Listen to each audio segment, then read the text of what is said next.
Probably should have cut out that flashcard screen, but oh well. So, time to play Cool Spot. Every channel in this style, all the Let's Plays that do retro games eventually play Cool Spot, so it's time to embrace destiny. Did you see how I didn't have any eyes underneath his sunglasses? That's kind of a disturbing implication, but anyway, yeah, Cool Spot is a very simple game, but we have to put it on easy, because even simple games are too much for my feeble mind. So Cool Spot is a very basic 2D mascot platformer from this era. Well, I guess saying from this era wasn't necessary. It's fucking stupid. Anyway, so yeah, because there were all kinds of mascot platformers back then. Since it took very little resources to make a video game, you basically just needed a team of 3 people and the loose change in your pocket, and they could pump out a brand new SNES game for your mascot in a matter of months. It was even worse when games were less complex than the SNES. I think like in the early days of video games, I think the Atari 2600, they had lots of mascot games then. They had like a Purina dog food video game and a Kool-Aid video game. It took no effort or any kind of talent to make games back then. So people would just crank them out, every mascot you can think of. Cool Spot, Charlie Tuna, Chester Cheetah, the Trix Rabbit, you name it. Only half of those are real. I'll leave it up to you to figure out which ones, though. So there really is not 10 minutes worth of stuff to say about Cool Spot. He's a red blotch who shoots out bits of 7-Up, or cool shots as they're referred to. He fires them at enemies as you would do in a 2D platformer. It's all very self-explanatory. This is the Sega Genesis version, by the way.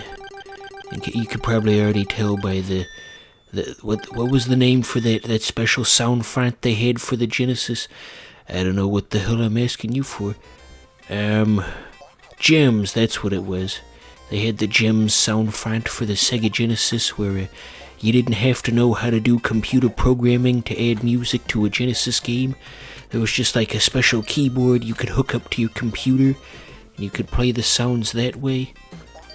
And most of the games that used that sound font didn't sound particularly good, except Earthworm Jim.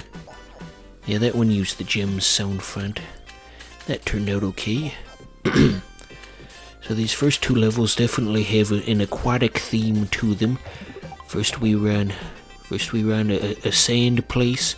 Jesus Christ. I don't know what the names of things are anymore. It's like that 4chan story when he's saying, that moment when you're getting a haircut and the haircut person starts talking to you, and somebody quoted him saying, haircut person, and Jesus Christ, how out of touch do you have to be? Can you follow my rant at this point? I think I might have lost you. Let's try and steer the conversation back. So, I think Gerard Khalil, the completionist, did a review of Cool Spot.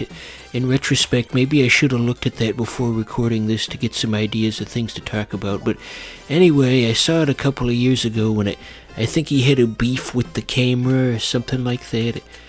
It doesn't seem overly offensive to me, but I just remember that being a sticking point in the review, and the camera in Cool Spot makes me sick. I mean, it's a 2D game. How bad can the camera be? How bad could it possibly be? Or what's Bubsy's catchphrase? Is what can possibly go wrong? I saw a Vinesauce video once where he was doing like a let's watch instead of a let's play of the Bubsy cartoon that only had 1 episode, and just what an odd concept, doing a let's play essentially, but for TV, and you just pause it whenever you got stuff to say. I'm pretty sure that is against the rules of copyright. I don't know how he was able to get away with that. Well, maybe it got taken down between now and then. So here's a surprising fact about old Cool Spot. You know there's not a Funko Pop of Cool Spot? But you'd think there would be. He's a popular advertising mascot, but that is not something that exists. I mean, they got Funko Pops for literally everything. How did they miss something this popular? Just to give you an idea how many different Funko Pops they got out there. Once somebody was asking me for the most ridiculous idea for a Funko Pop that I could think of, and we could check to see if it was real, and I thought of Terry Bradshaw, and we looked it up, and sure enough there was a Terry Bradshaw Funko Pop. I couldn't believe it. But not Cool Spot, surprisingly. Well, maybe they'll do that someday. We gotta petition Funko Pops Incorporated. I don't actually know the name of the company that makes these. Maybe their parent company is like Philip Morris Cigarettes or something. They're the ones that own Funko Pops, and we gotta petition them. God, what a name for a tobacco company. That just sounds rough and evil. Philip Morris Cigarettes. Dear.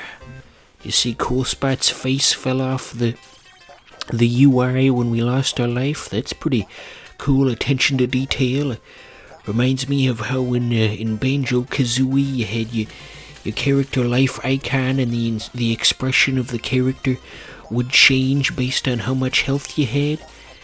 And then in Banjo-Tooie they did not bring that feature back. They just had like a flat shaded polygon version of the character's head, and the expression didn't change, and kind of gave you the impression that Tooie was a little rushed compared to Kazooie. But you guys came here to hear about Cool Spot. Let's try to stay on the topic at hand. Let's see. So yeah, mascot platformers like this really aren't a thing anymore, since it takes like 11 bajillion space dollars to make a video game these days. I mean, just look at that new Halo they're making. It's got a budget of like $500 million. That's billion with a B. And even then, it still doesn't seem to be turning out too good. I mean, the latest update was comforting, I guess. It looks like they're fixing lots of stuff, but just think, investing $500 million into something and having it not turn out good. Well, come to think of it, the production budget's probably a lot more than that by now, since they delayed it for a year. Probably closer to $750 million by now. I doubt the official numbers where it will ever get released. Companies don't typically release that information. So let's keep on task about Cool Spot here. I've got a coffee table book about Super Nintendo games, and I've got it open to the Cool Spot section, so we can see some dude's opinion of Cool Spot. Some dude who wrote a book played Cool Spot and wrote about it. So let's see what he had to say. Maybe I'll do a funny voice. I'll try to do an impression of Richard Nixon. Okay, here we go. A stylish, nicely animated platformer with colorful, richly detailed graphics, Cool Spot stars the round, shades-wearing 7-Up mascot who can run, jump, climb, flip, turn somersaults, float on balloons, and ride in bubbles. He can also throw cool shot bubbles at enemies such as dragonflies, cowboys, robots, soldiers, spiders, sand crabs, bouncing slime balls, chattering wind-up teeth, UFOs, dive-bombing bees. What? Jesus Christ, there are a lot of enemies in this game. I'm just gonna move ahead. Cool Spot's job is to collect cool points, red spinning discs, and 7-Up, and to rescue his friends, all of whom are called Spot. And the review kind of goes on for a while like that, but gee, that's kind of confusing that all of his friends are named Spot. It's like It's like in the Hitchhiker's Guide where they went to the mattress planet and all the mattresses were named Vem, so since they all had the same name, there was no way to tell who had died and who was still alive, so that you couldn't get upset over those things. Did you ever read the Hitchhiker's Guide to the Galaxy? Man, I am just going a mile a minute with these topics today. But anyway, yeah, good book series. Look them up when you get the chance. Well, just the first 3. There's 5 of them, and after the 3rd one, the quality really drops off, and there's really no point in sticking around. So, what else we got in this Super Nintendo coffee table book? We get an insider insight. I assume this person they interviewed worked on Cool Spot. Let's see what that says. The good old days when it was viable for brands to cash in with video game tie-ins for just about anything. Cool Spot was a little different though. While it was a platformer based on the popular, at the time, 7-Up character Cool Spot, it had some legit game-making talent behind it.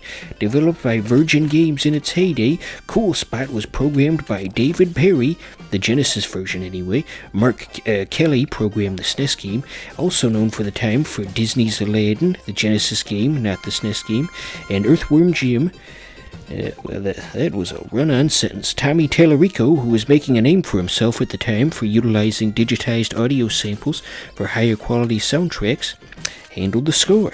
These guys were the industry darlings at the time, and their pioneering usage of richer animation and audio helped elevate games to a new class.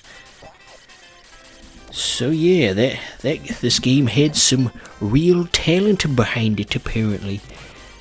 Wonder if there was any other unmentioned talent, if anyone on the Cool Spot staff later went on to become the next big thing.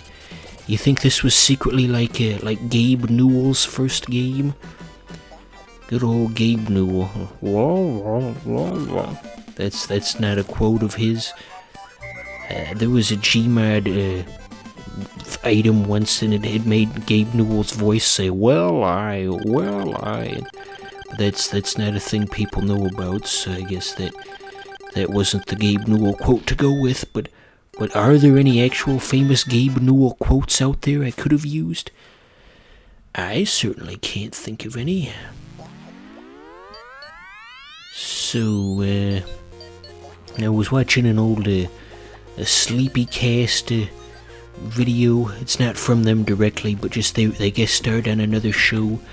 The Sleepycast guys were being interviewed by the channel Frederator, and it was really embarrassing because basically just 2 completely opposite groups of people. You just got these lousy trendy jabronis who don't actually care about animation, and they're just doing it because they want to be cool millennials. And then on the other side you got the Sleepycast people, and they're just the filthiest people you ever knew. I mean, Corey, well, you can look that up on your own time, but anyway, having the 2 of them together in a room was really hard to sit through, and one of the Sleepycast jabronis called Chris a freezy pop for no reason. I just wanted to call you a freezy pop. Some people they just don't know. But anyway, Zach managed to save it with all of his his usual Zach-isms. That was a weird place to pause. Anyway, Zach had the whole speech about Jimmy Neutron and the 1984 style Jimmy Neutron poster he had over his bed, and he prays to it every night. And how in the hell does that guy come up with some of that stuff? Psychic Pebbles is a funny man.